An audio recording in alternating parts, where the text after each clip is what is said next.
নবদ্বীপের আগে যারা গুরু গোসাই ছিলেন, আগে তো এই পাঠ প্রবচন এক তো স্ত্রীদের অধিকার ছিল না, রজস্বলা হতো, নিয়ম বিধি পূর্বক ছিল অনেক কিছু, বা শারীরিক তাদের সাংসারিক কাজকর্ম করতে হতো, তাদের বিদ্যা অভ্যাসের সুযোগ ছিল না, সেটাও একটা কথা। কিন্তু তাছাড়া গুরু ব্রাহ্মণ এবং বিশেষ ভজনানন্দী ছাড়া ব্যাসাসনে কেউ বসতেন না, ভজন করতে হতো। শুধুমাত্র মুখস্থ বিদ্যার দ্বারা কেউ পাঠ করে এরকম সদাচার হতে হতো, ভজন করতে হতো।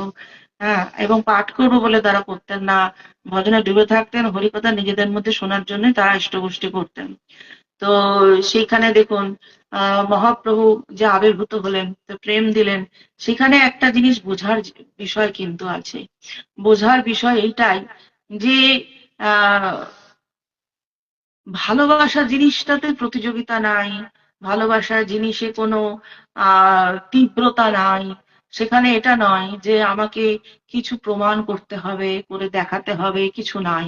গতানুগতিক ভাবে তারা ভালোবাসার বস্তুকে আস্বাদন করতেন, ইষ্টগোষ্ঠী করতেন, পরস্পরের প্রতি সৌহার্দ্য রাখতেন, এইভাবে ভজন সাধন তারা করতেন।